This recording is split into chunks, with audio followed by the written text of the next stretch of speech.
बिस्मिल्लाहिर्रहमानिर्रहीम। अस्सलाम वालेकुम स्टूडेंट्स। आज हम करेंगे चैप्टर नंबर 18 स्टार्ट, जिसका नाम है electromagnetic induction and electromagnetic waves. तो आपने क्या करना है, इलेक्ट्रोमैग्नेटिक, अब पीछे भी आपने मैग्नेटिक के बारे में पढ़ा हुआ है कि मैग्नेट क्या होते हैं। तो अब हम क्या करेंगे, इलेक्ट्रोमैग्नेटिक इंडक्शन के बारे में पढ़ेंगे और इलेक्ट्रोमैग्नेटिक वेव्स के बारे में पढ़ेंगे। यहाँ पर पहले नंबर पे आप हो you ever wondered electricity can be created without the battery, कि आप किस तरीके से क्या करेंगे कि आप हैरान हो सकते हैं कि इलेक्ट्रिसिटी जो है वो बैटरी के बगैर भी पैदा की जा सकती है। तो पहले नंबर पे अब हम डेफिनेशन पढ़ेंगे, यहाँ से शुरू होगी डेफिनेशन एक। When a magnet moves near a wire, जब क्या करता है कि मैग्नेट मूव करता है, हरकत करता है वायर के नजदीक, इट प्रोड्यूसेस इलेक्ट्रिसिटी। तो क्या होता है कि वहां पर इलेक्ट्रिसिटी पैदा हो जाती है, वहां पर करंट पैदा हो जाता है, बिजली पैदा हो जाती है। फैसिनेटिंग प्रोसेस इज कॉल्ड, तो इस प्रोसेस को क्या कहते हैं, इलेक्ट्रोमैग्नेटिक इंडक्शन। तो ये आपके पास इलेक्ट्रोमैग्नेटिक इंडक्शन की डेफिनेशन होगी। यहां से लेकर यहां तक आपने इलेक्ट्रोमैग्नेटिक इंडक्शन की डेफिनेशन करनी है। आगे आपका सिर्फ ये पढ़ने वाले ही है, the simple idea power the huge machines like generators and even charges our phone wirelessly। क्या होता है कि ये वाला जो मेथड है ये कहाँ पर यूज होता है, बड़ी मशीनों में यूज होता है, जनरेटर में यूज होता है, और इवन के हमारे जो मोबाइल फोन के लिए हम चार्जर्स को यूज करते हैं उसमें भी यही मेथड यूज होता है। But the story does not end there, लेकिन ये जो कहानी है यहाँ पर खत्म नहीं होगी, इससे आगे भी कहाँ पर यूज हो रहा है electromagnetic induction. These changing electric and magnetic fields can travel through a space and electromagnetic waves। EM से मुराद है कि electromagnetic waves bringing us light, radio signal, Wi-Fi and microwaves that heat our food। अब क्या होता है कि ये कहाँ पर यूज हो रहा है, आगे भी यूज हो रहा है, लाइट में भी यूज हो रहा है, रेडियो सिग्नल में यूज हो रहा है, वाईफाई में यूज हो रहा है। अब वाईफाई में भी आपको सिग्नल से मिल रहे हैं, उसके बाद माइक्रोवेव जो आपके पास है उसमें भी यूज होता है, और जो घरों में आप माइक्रोवेव चूल्हा वगैरह होता है खाना पकाने के लिए यूज करते हैं, वहां पर भी क्या होता है, इलेक्ट्रोमैग्नेटिक इंडक्शन यूज होता है। तो अब आगे हम पढ़ते हैं कि टॉपिक इसका आ जाएगा 18.1 electromagnetic induction. Electromagnetic induction is a process by which a changing a magnetic produces and electric current in a conductor. तो यहाँ पर आपके पास ये ऊपर वाली डेफिनेशन कर सकते हैं, ये आप नीचे वाले कर सकते हैं। इसमें क्या है, इलेक्ट्रोमैग्नेटिक इंडक्शन क्या है कि एक प्रोसेस है जब क्या होता है कि by which changing a magnetic field, क्या होता है कि इसमें जो मैग्नेटिक फील्ड है उसको चेंज करेंगे तो कहाँ क्या होगा कि produces an electric current in the conductor. जब आप चेंजिंग करेंगे मैग्नेटिक फील्ड में तो वहां पर क्या हो जाएगा, करंट प्रोड्यूस हो जाएगा। आगे इसकी ये डेफिनेशन आ गया, अब इसकी आगे एक्सप्लेनेशन आ जाएगी। This principle first discovered by the Michael Faraday. ये आपके पास एमसीक्यूज में भी आ सकता है, इलेक्ट्रोमैग्नेटिक इंडक्शन सबसे पहले किसने डिस्कवर किया था, तो Michael Faraday. At the same time Joseph Henry in 1831, और उसी वक्त एक जो दूसरा फिजिक्स था, साइंटिस्ट था, उसका नाम था जोसेफ हेनरी। उसने क्या किया कि 1831 में fundamental to the operation of many devices such as generators, transformers and inductors. तो उसने क्या किया कि इनके फंडामेंटल के बारे में पढ़ा कि जिसमें आपके पास मुख्तलिफ तरह की डिवाइसेस आ जाती है, जैसे कि जनरेटर आ जाते हैं, ट्रांसफार्मर आ जाते हैं, और उसके बाद इंडक्टर्स वगैरह आ जाते हैं, उनके बारे में पढ़ा था। अब to understand the phenomena of electromagnetic induction let us perform experiment. तो इस इलेक्ट्रोमैग्नेटिक इंडक्शन का जो प्रोसेस है उसको किस तरीके से आप फाइंड कर सकते हैं, तो उसके लिए आपने एक्सपेरिमेंट करने हैं। यहाँ पर दो एक्सपेरिमेंट दिए, पहले आप इधर फिगर में देख सकते हैं, एक यहाँ पर एक्सपेरिमेंट दिया हुआ है। तो ये कैसे एक्सपेरिमेंट होगा आपका, take a coil of conductive wire labelled C. आपने क्या करना है कि कॉइल लेनी है, कॉइल के ऊपर आपने उसको लेबल नाम दे देना सी का, and connect to the galvanometer G, और उसको क्या करेंगे आप गैल्वानोमीटर से कनेक्ट कर देंगे। ये देखिए ये गैल्वानोमीटर जी है। गैल्वानोमीटर कैसे किस लिए यूज करते हैं, करंट को फाइंड करने के लिए, करंट उसकी चीज के अंदर आ रहा है कि नहीं आ रहा, तो उसके लिए क्या करते होते हैं, गैल्वानोमीटर यूज करते होते हैं। तो आगे आपके पास आ जाएगा, उसको सी का नाम दे दियागा, जो आपने क्या किया कि कॉइल बनाई हुई थी और उसको कनेक्ट किया था गैल्वानोमीटर में। तो इसके बाद first keep the magnet still near the coil. अब पहले नंबर पे क्या करेंगे, अब मैग्नेट को कॉइल के नजदीक रखेंगे। अब पहली फिगर देखिए, इसमें क्या किया है कि पहले नंबर पे क्या करना है, उन्होंने मैग्नेट को आपने उसके करीब रखना है। यहाँ पर कोई एरो को साइन नहीं ना आ रहा, तो इसमें क्या है कि आपने इसके करीब रखा हुआ है, सिर्फ इसको हिला नहीं रहे हैं। When we will notice that the galvanometer needle does not move। अब गैल्वानोमीटर के अंदर क्या होता है, आपने पीछे पढ़ा भी था, तो वो क्या है कि एक वॉच की तरह एक सुई होती है और उसके ऊपर नंबर लिखे होते हैं, जैसे कि टाइम पीस वगैरह होता है, उसी तरीके से। तो आप देखेंगे जब आपने उसको उसी जगह पर रखा हुआ है तो इसमें कोई भी डिफ्लेक्शन नहीं हो रही है, एरो सीधा जा रहा है। लेकिन इसके बाद आगे क्या आ जाएगा कि नो इलेक्ट्रिसिटी इज प्रोड्यूस, इसमें इलेक्ट्रिसिटी भी नहीं प्रोड्यूस हुई। क्यों नहीं प्रोड्यूस हुई? Because there is no change happening in the magnetic field, क्योंकि वहां पर कोई भी मैग्नेटिक फील्ड के अंदर चेंजिंग नहीं हो रही। क्योंकि जिस जगह पर आपने मैग्नेट को रखा हुआ है और उसके बाद आपने कॉइल बनाई हुई है, उसको रखा हुआ, उसको गैल्वानोमीटर से कनेक्ट किया, तो उसी जगह पे उसको आपने हरकत नहीं दी। जब आप हरकत देंगे तो उस वक्त ही आपको पता चलेगा ना कि उसके अंदर करंट आ रहा है कि नहीं आ रहा। इसके बाद आगे आपने क्या करना है, now move the magnet towards the coil. अब क्या करेंगे, जो मैग्नेट है उसको मूव करेंगे कॉइल की तरफ। ये जो मैग्नेट है ना, यहां पर देखें, पहले में आपके पास क्या आ रहा था, मैग्नेट वैसे ही साइलेंट आ रहा था, लेकिन अब आपने क्या किया कि एरो का साइन आ गया। इसका मतलब है कि इस मैग्नेट को कॉइल के नजदीक कर रहे हैं। जब आप इस कॉइल के नजदीक करेंगे तो वहां पर क्या हो जाएगी, डिफ्लेक्शन होगी और गैल्वानोमीटर आपको पता चल जाएगा कि उसकी सुई आगे पीछे होगी। अब आगे यहां पर क्या आ जाएगा, फिर the galvanometer needles deflect in one direction. जब क्या करेंगे, आप नजदीक लेकर आएंगे तो गैल्वानोमीटर क्या करेगी, डिफ्लेक्ट करेगी, उसके अंदर जो सुई आ रही वो हरकत करेगी। Meaning that the current is being produce, इसका मतलब है कि वहां पर क्या आ जाएगा, करंट प्रोड्यूस हो गया। अब इसके बाद आपने क्या करना है, पहले आप साइलेंट पड़ा था मैग्नेट, अब उसके बाद आपने नजदीक लेकर आए, अब इससे आप क्या करेंगे, दूर करेंगे। Move the magnet away from the coil. जब क्या करेंगे, आप मैग्नेट को कॉइल से दूर करेंगे ना, यहां पर देखें कि पहले साइलेंट था, उसके बाद इसके नजदीक किया मैग्नेट, अब इसको मैग्नेट को एरो इस तरफ आ गया, इसका मतलब इसको दूर कर रहे हैं। जब दूर करेंगे, this time the galvanometer needle deflect in the opposite direction. जब नजदीक करेंगे तो उस वक्त क्या आ रही है, उसकी डायरेक्शन ये वाली आ रही है ना। लेकिन जब आप क्या करेंगे, इसको दूर करेंगे तो इसकी डायरेक्शन गैल्वानोमीटर की क्या हो जाएगी, चेंज हो जाएगी, ऑपोजिट डायरेक्शन हो जाएगी। उसकी नीडल जो है इस तरफ हरकत करना शुरू करेगी।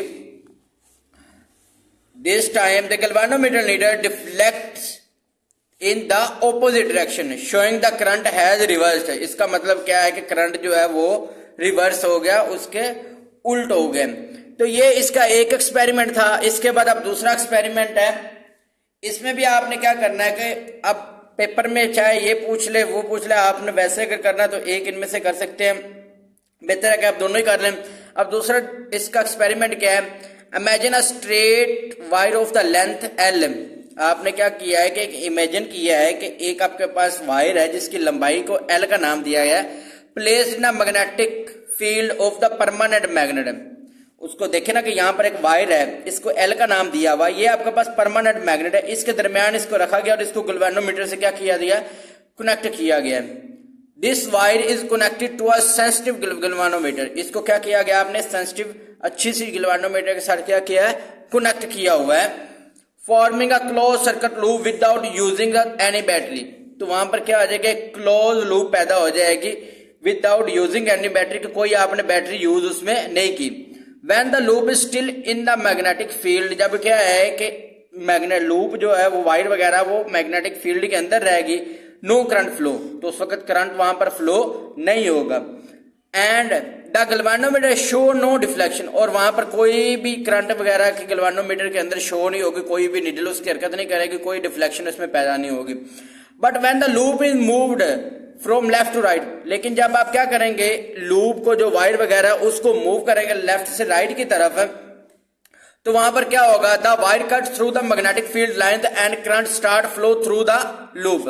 अब जब आप इसको आगे पीछे करेंगे तो उस वक्त ही करंट पैदा होगा ना, तो करंट पैदा होगा जब वो हरकत करेगी, उसके अंदर लूप जो वायर आ रही है वो हरकत करेगी, तो उस वक्त क्या हो जाएगा, उसके अंदर करंट पैदा हो जाएगा। The galvanometer show this current when the motion stops, the current also stop.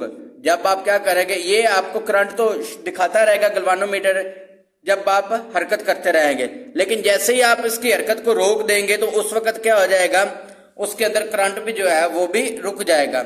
If the loops is moved in the opposite direction, अगर आप लूप्स को क्या करेंगे, ऑपोजिट डायरेक्शन में हरकत करेंगे, the current also change the direction, तो उस वक्त भी करंट क्या होगा, अपने डायरेक्शन को चेंज कर लेगा।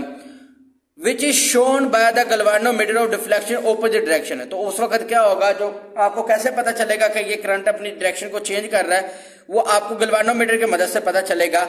जब इसकी नीडल एक तरफ जाएगी तो इसका मतलब है करंट आपका एक डायरेक्शन में आ रहा है, लेकिन जब आप दूर करेंगे तो इसकी नीडल जो है वो दूसरी तरफ जाएगी, ऑपोजिट डायरेक्शन में।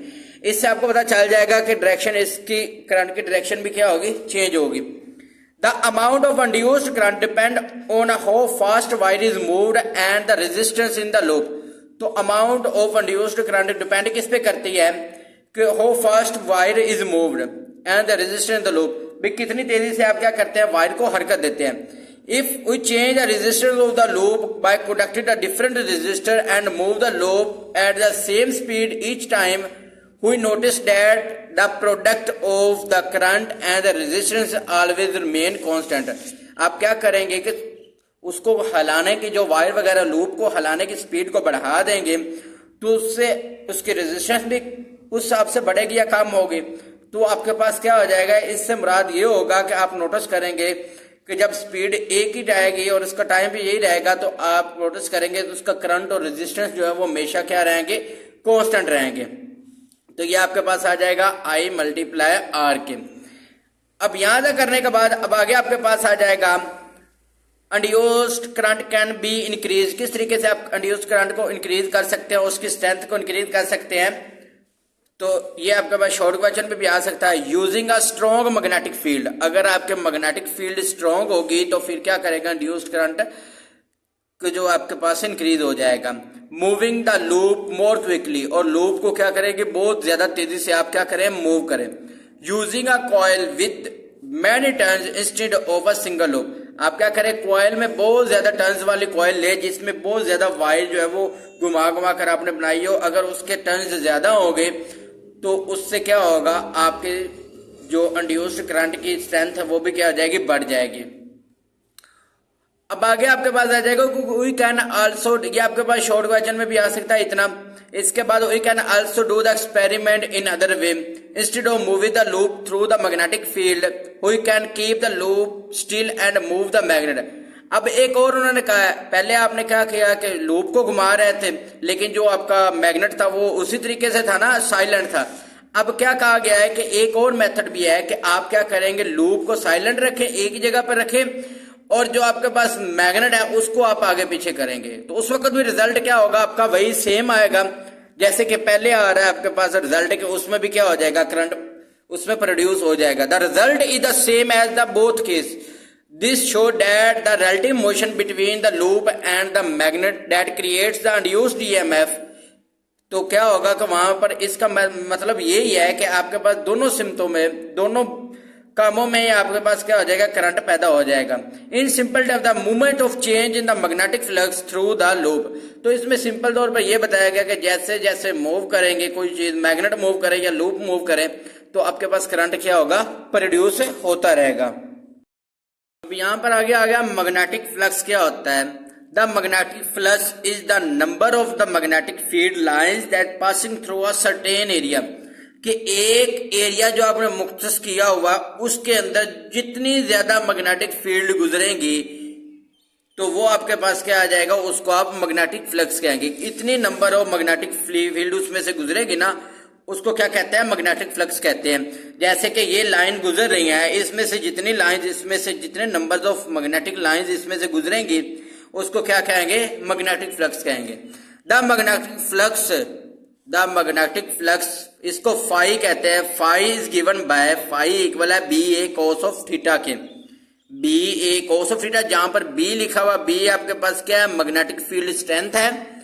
इसके बाद जो ए है वो क्या आ रहा है, एरिया ऑफ द कॉइल, और थीटा क्या आ रहा है, angle between the magnetic field and normal to the coil. The unit of magnetic flux is weber, क्या है मैग्नेटिक फ्लक्स का यूनिट, वेबर, इसको डब्ल्यू बी से जाहिर किया जाता है। अब आपके पास आगे वेबर की डेफिनेशन आ गई है कि वेबर आपके पास क्या होता है, when a magnetic field of 1 Tesla passes perpendicularly through a area of the square meter, the magnetic flux is equal to 1 weber. तो इसमें यह कहा गया है कि जब मैग्नेटिक फील्ड क्या होगी, एक टेस्ला कब होगी, एक टेस्ला उसमें से पास करे, गुजरे perpendicularly through the an area और 1 स्क्वायर मीटर, एक स्क्वायर मीटर के एरिया में से परपेंडिकुलर तौर पर गुजरे। जैसे कि आपके पास ये आ रहा है ना, तो ये आपके पास क्या आ रही है, पैरेलल तरीके से जा रही है, और ये जो आपने इसमें रखा हुआ, ये सरफेस एरिया को रखा हुआ, तो ये आपके पास परपेंडिकुलर तौर पर आ रहा है। तो इसमें यह कहा गया कि जो मैग्नेटिक फील्ड है, एक Tesla passes perpendicularly through the area, एक एरिया में से क्या हो, परपेंडिकुलरली तौर पर गुजरे एक स्क्वायर मीटर एरिया में। स्क्वायर मीटर एरिया क्या कि जितनी इधर लेंथ हो चारों तरफ क्या होगी, उतनी सेम लेंथ उसकी हो, तो उसको आप क्या कहेंगे, मैग्नेटिक फ्लक्स या फिर इज इक्वल टू 1 वेबर। तो 1 वेबर आपके पास किसके इक्वल होगा, 1 टी से मुराद है tesla metre square, 1 tesla metre square. अब आपके होता है magnetic flux minimum, maximum, magnetic flux maximum कब होगा, when the angle between B and A is 0। अब जब मैग्नेटिक फ्लक्स क्या होगा, बी और ए पर होगा, वहां पर आपके पास क्या, अगर उसका एंगल 0 हो तो वो आपके पास क्या आ जाएगा, उसका मैक्सिमम मैग्नेटिक फ्लक्स होगा। कैसे होगा, अब इस फार्मूले में अगर आप वैल्यू पुट करें, B A cos of theta की जगह पे 0 पुट करें, कॉस 0 किसके इक्वल होता है, 90 के होता है। अगर यहाँ पर ये 90 के हो तो क्या होगा कि इसमें से ज्यादा लाइंस गुजरेगी। लेकिन अगर आप इसको जैसे कि जमीन पर रख दे किसी पेज को सीधा, तो वहां से क्या होगा, वहां से कोई लाइनें तो नहीं ना गुजरेंगी, कोई एक आधी लाइन होगी जो उसको टच करेंगी। तो ये आपके पास क्या आ रहा है, अगर आप इसी तरीके से रखेंगे तो आपके पास ज्यादा से ज्यादा इसमें से मैग्नेटिक फील्ड गुजरेगी, लाइन गुजरेगी, और अगर इस तरीके से रखेंगे तो यहां से कोई भी मैग्नेटिक फील्ड, कोई एक आधी होगी जो उसको टच करके जाएगी। तो इसका मतलब है यहाँ पर मैग्नेटिक फील्ड जो होगी वो आपके पास मैग्नेटिक फ्लक्स जो होगा वो 0 होगा, और यहाँ पर क्या हो जाएगा, मैक्सिमम हो जाएगा। However, when the angle between B and A is 90, लेकिन जब आपका एंगल जो B और A के दरमियान 90 होगा, the flux will be 0, क्योंकि वहां से कोई लाइन ही नहीं गुजर रही, तो वो क्या हो जाएगा, 0 हो जाएगा।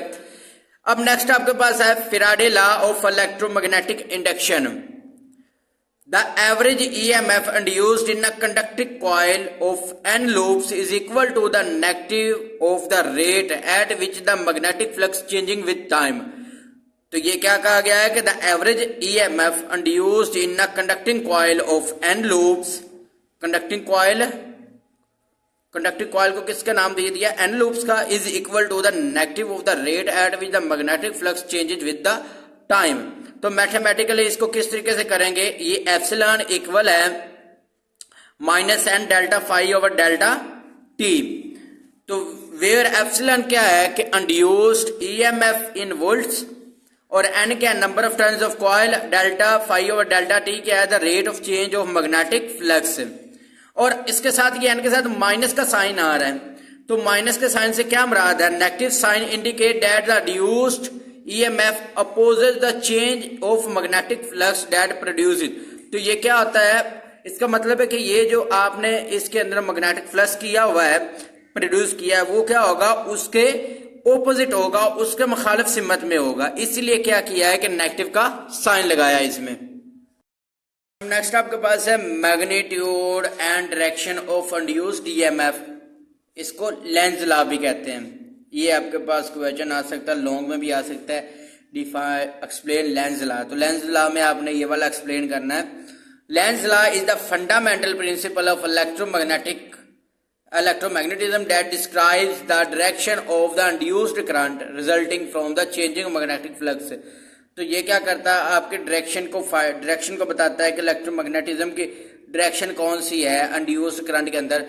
तो ये आपके पास क्या आएगा, it states that the direction of the induced current is always such that it opposes the cause which produce it। तो ये डायरेक्शन इसकी क्या होती है इंड्यूस्ड करंट की, ये हमेशा क्या होती है, उसकी ओपोजिट डायरेक्शन में होती है जहां से ये करंट प्रोड्यूस हुआ होता है। इसकी डायरेक्शन क्या होगी, इसकी ओपोजिट में होगी जहां पर ये क्या होगा, करंट प्रोड्यूस हुआ होगा। अब इसके आगे एक्सप्लेनेशन आ जाएगी। एक्सप्लेनेशन में क्या कहा गया है, this law is a direct consequence of the conservation of energy. If the unused current were in force of the change instead of the opposing, it would be lead to a perpetual increase in energy. तो क्या करेगा, which is impossible. तो आपके पास क्या बताया गया कि ये लॉ क्या कंसिक्वेंस करता है, किसके साथ, कंजर्वेशन ऑफ एनर्जी के साथ। If the unused current were reinforce the change instead of opposing it would be let the perpetual increase in energy which is impossible. अब आगे आपके पास आ जाएगा when a magnetic field near a current change, जब क्या करते हैं कि magnetic field के अंदर जो कंडक्टर के अंदर है वो चेंज होती है, whatever due to moving the magnet a varying current or changing coil orientation and electromotive force in induced driving a current. तो क्या होता है कि जब क्या करते हैं कि जब इसमें मैग्नेटिक फील्ड के नजदीक लेकर आते हैं कंडक्टर को, तो उसमें भी क्या हो जाती है, मैग्नेट में मूविंग होती है, हरकत होती है, जिसकी वजह से करंट में क्या हो जाती है, चेंजिंग होती है, और वहां पर क्या होती है, इलेक्ट्रोमोटिव फोर्स होती है, इंड्यूस्ड होती है, जो कि करंट को ड्राइव करती है, चलाती है। The direction of the current of this current is not arbitrary. It must generate its own magnetic field that constructs the original change in flux. तो इसकी क्या है कि करंट की अपनी डायरेक्शन नहीं होती, ये क्या होता है कि जहां पर जनरेट होता है वहां पर अपनी डायरेक्शन खुद ब खुद ही बन जाती। अब आपको बताया है कि आपने पढ़ा है कि इसमें लेंज लॉ में क्या कहा गया कि इसकी डायरेक्शन कहां पर होगी इंड्यूस्ड करंट की, जहां से ये इसके मुखालिफ सिमत में होगी जहां पर ये पैदा हुआ है। अब इसके आगे एग्जांपल आ जाएगी। For example if a magnet is pushed toward the coil, अगर आप क्या करेंगे, मैग्नेट को पुश करते हैं, धकेलते हैं कॉइल की तरफ, the coil induced current will produce, तो वहां पर क्या आ जाएगा, करंट प्रोड्यूस होगा। A magnetic field that repels the magnet resisting it's motion, तो क्या होगा कि वहां पर अगर आप क्या करेंगे, उसमें मैग्नेटिक फील्ड पैदा होगी, तो वो क्या करेगी, मैग्नेट को रिपेल करेगी, और वहां पर क्या आ जाएगी, रेजिस्टेंस पैदा होगी मोशन के अंदर। और इसके उल्ट क्या होगा, if the magnet is pulled away, अगर आप क्या करेंगे, मैग्नेट को दूर लेकर जाते हैं, the reduced current will create, और वहां पर क्या हो जाएगा, करंट क्रिएट हो जाएगा। A field that attracts the magnet, और वहां पर एक फील्ड पैदा होगी जो कि अट्रैक्ट करेगी मैग्नेट को, अगेन अपोजिंग द मूवमेंट, और उस मूवमेंट के मुखालिफ सिमत में। तो ये इसका चैप्टर नंबर 18 का टॉपिक 18.1 था। अब नेक्स्ट लेक्चर में हम इसका करेंगे अगला टॉपिक 18.2।